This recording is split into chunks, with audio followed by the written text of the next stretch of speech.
I don't have as much time as I'd like for this story, so I'm going to skip my typical deep thoughts intro and just jump right in by saying, if you're a Ski-Doo rider, and even if you're not going to want to miss this.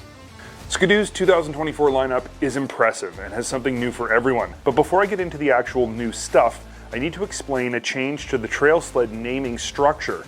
Package names such as Blizzard, X, XRS, etc. will remain, so let's get that out of the way.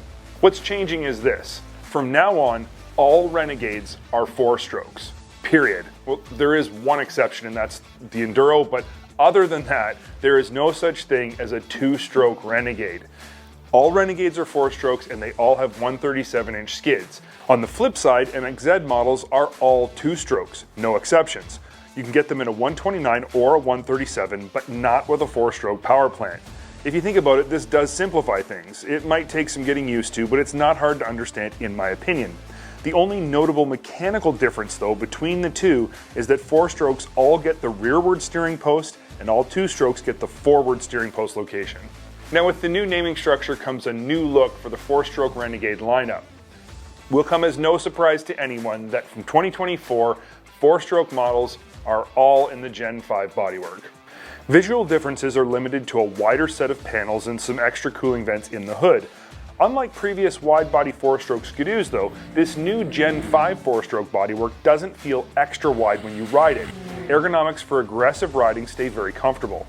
Next up, we're going to go over some changes to the backcountry lineup, and obviously they are all Gen 5s now, which is what everyone expected, but there's also a new C-Motion X skid frame out back, and all backcountry models get the rack-style steering setup previously only found on XRS trail sleds. The C-Motion X features a longer and higher mounted front arm to provide better on-trail ride and handling characteristics without sacrificing off-trail capabilities. Up front is still the same adjustable 38 to 40 inch wide setup as last year. Now this next sled is what's really going to get you high performance guys amped. Yes, they did do it. For 2024, Ski-Doo is releasing an 850 2-stroke turbo. It's offered in only one configuration, no options. It's an XRS with a competition package, so it's got the KYB Pro 40 shock package with 3-position compression adjusters, all the extra skid frame and tunnel stiffening bits, as well as all the extra parts the competition package includes, and it comes with a 10-inch display.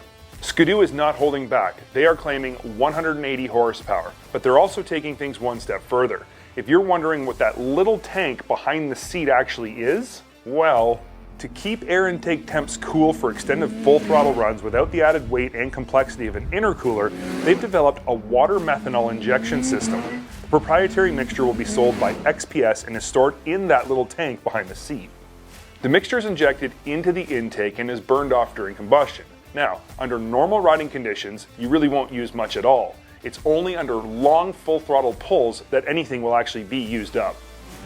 It is a pretty cool solution to the problem of rising intake temps on turbo sleds.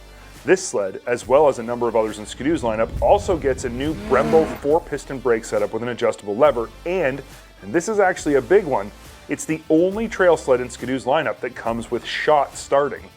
Ski-Doo claims that the 850 Turbo XRS with shot weighs the same as the naturally aspirated 850 XRS with electric start. So, no weight penalty, but you still get all that turbo power. The final sled I want to talk about is one that nobody saw coming, or heard coming for that matter. For 2024, Ski-Doo is releasing the Grand Touring E-Power electric snowmobile. Now this has to be understood very clearly. This unit is not available to the general public. It is only for tour operators. It has been designed specifically to meet their unique needs in terms of speed and range. So I really don't want to read any comments on YouTube about how it's not going to work for you on the trail. It just isn't meant to. Power is delivered through a clutchless electric drivetrain that runs through a chain case to the drive axle. The battery is mounted up front.